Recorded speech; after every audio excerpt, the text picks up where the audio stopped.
sel-sel dewasa atau organ-organ pada tumbuhan. Ada pertanyaan nggak sampai sini? Enggak ya? Oke, sekarang kita lihat nih berdasarkan asal pembentukannya ya, sesuai yang tadi di peta konsep. Yang pertama ada yang disebut promeristem. Nah, promeristem ini dia munculnya hanya pada tingkat embrio. Pro itu artinya awal. Ingat ya, ada istilah prokariot kan? Prokariot. Apa tau nggak prokariot itu apa?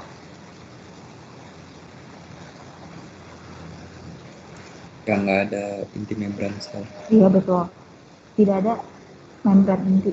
Nah, kenapa sih dia masuknya ke dalam pro? Itu artinya awal. Organisme-organisme yang masih sangat sederhana gitu ya, yang dalam satu selnya paling cuma ada sitoplasma, ribosom, lisosom, materi genetik, bahkan intinya itu nggak ada. Itu dimasukkan atau dikategorikan ke dalam sel awal, sel-sel yang mula-mula gitu. Makanya dia masuknya ke prokariot. Jadi pro itu artinya adalah awal ya. Oke, kita balik ke topik. Nih, dia hanya muncul di tingkat embrio. Nah, dari embrio itu kan dia akan dewasa ya. Misalnya sekarang terbentuk batang nih, batang. Misalnya dia akan berdiferensiasi menjadi batang. Dia batangnya angkat. Nah, di batang ini ya, di batang bagian ujung batang sama di bagian akar ya, ujung akar berarti di bagian sini itu ada meristem apikal atau meristem primer namanya. Jadi terletak di ujung batang dan di ujung akar. Jadi dalam satu jaringan dewasa gitu ya, jaringan dewasa itu tidak semuanya itu diisi oleh sel-sel yang sudah dewasa, tapi ada jaringan atau sel-sel meristemnya. Kalau di bagian ujung-ujung namanya meristem primer. Kenapa pada organ dewasa atau pada organ tumbuhan itu masih tetap terdapat jaringan meristem? Kamu tahu nggak alasannya?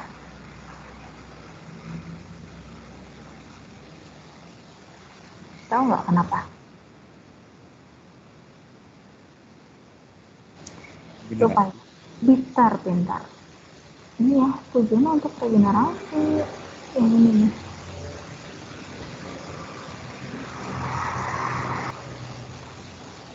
Gitu. Jadi kalau misalnya bayangin ya, misalnya ada batang, dia segini ya di dalam sebuah pot, segini tingginya. Kalau misalkan di sini tidak ada jaringan meristem, terus aja segini terus tingginya. Nggak akan ada ceritanya dia nambah tinggi, nggak ada. Gitu. Kenapa? Karena di bagian ujungnya itu ada meristem primer yang kamu tahu sifat dari meristem itu dia aktif membelah. Kalau membelah itu kan artinya memperbanyak jumlah sel kan, dari 1 jadi 2 jadi 4. Jadi adanya meristem primer di bagian ujung itu nanti yang akan menambah batang juga di akar. Makanya kalau misalkan tumbuhan yang udah tua gitu ya, yang udah gede banget, itu akarnya pasti menyesuaikan gitu. Gak mungkin akarnya selalu kayak akar bayam gitu. Jadi tetap ada meristem pada jaringan dewasa atau jaringan permanen. Gitu. Ini sel dewasa atau biasa disebut juga sel permanen ya. Karena nggak bisa balik lagi. Gitu. Itu meristem primer atau meristem apikal. Apikal itu diambil dari kata apex. Apex itu artinya ujung.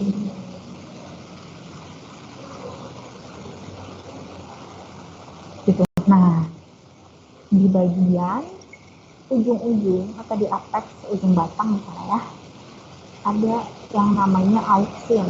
Auksin itu adalah hormon pertumbuhan.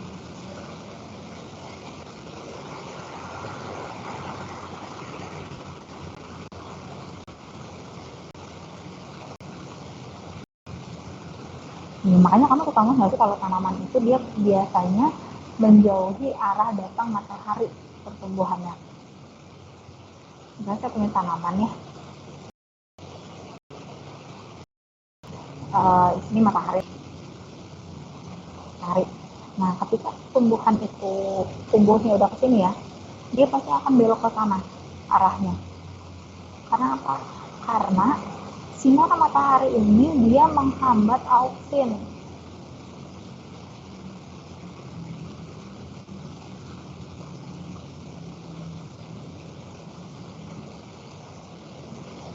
Gitu.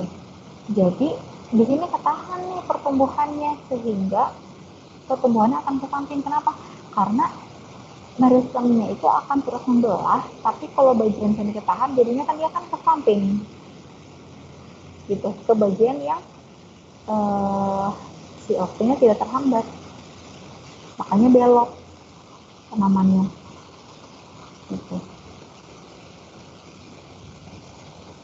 Makanya biasanya kalau tanaman-tanaman yang dipakai untuk beneran produksi gitu ya, pertanian, dia suka dikasih bambu gitu, bambu di kanan kirinya. Jadi walaupun nanti ada matahari, dia bisa tetap tumbuh ke atas. Karena kalau kesini mentok kan, jadi nanti balik lagi gitu. Itu fungsinya. Nangkep nggak maksudnya? Paham ya?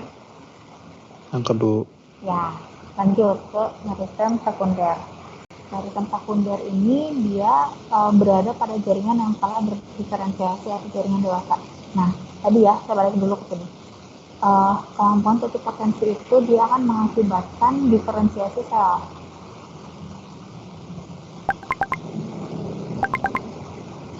Different itu kan artinya berbeda ya. Jadi maksudnya apa? Diferensiasi sel itu adalah perkembangan menjadi suatu sel yang dewasa itu sama suatu potensi gitu. Jadi proses penentuan nasibnya sel ini tuh nantinya akan jadi xilem kah, floem kah, epidermis kah gitu. Ya, itu sekunder itu dia telah berada pada jaringan yang sudah dewasa atau jaringan yang telah berdiferensiasi sama lainnya. Nah, pada meristem sekunder dia itu pertumbuhannya ke arah membesar karena dia terdapat di bagian gitu.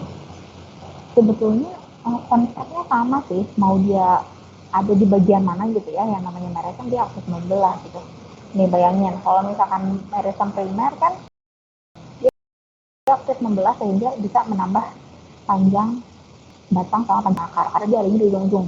Kalau meristem sekunder dia adanya di samping. Nah, lihat ini kambium ya. Kalau misalkan kambium ini dia asalnya membelah terus, akhirnya kan lingkarnya makin besar kan. Nah, ini yang menyebabkan batang itu bisa membesar. Ya. Kalau misalkan untuk mempertinggi tumbuhan, tugasnya untuk samping. Itu tugasnya meristem sekunder. Gitu. Ya.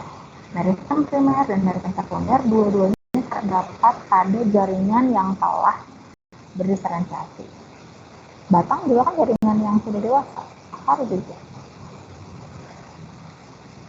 Gitu. Sampai sini ada pertanyaan? Bu, mau nanya. Boleh? Kalau sel itu teh bisa mati bukan? Sel itu bisa mati, bisa. Nah, kalau misalkan kayak misalkan di yang dalam gitu Bu, kayak di xilem, terus si selnya mati, itu gimana Bu? Ya, kalau misalkan di dalam, benar. Mana xilem-nya ini? Nah, di dalam xilem ini pasti dia juga punya jaringan meristem. Cuma meristemnya tidak dispesifikasi, dia itu primer atau sekunder, jaringan meristem aja. Karena kan kalau klasifikasinya berdasarkan primer sekunder, ini kan berdasarkan posisi dong, di ujung atau di samping. Sementara kalau di xilem itu dia ujung sampingnya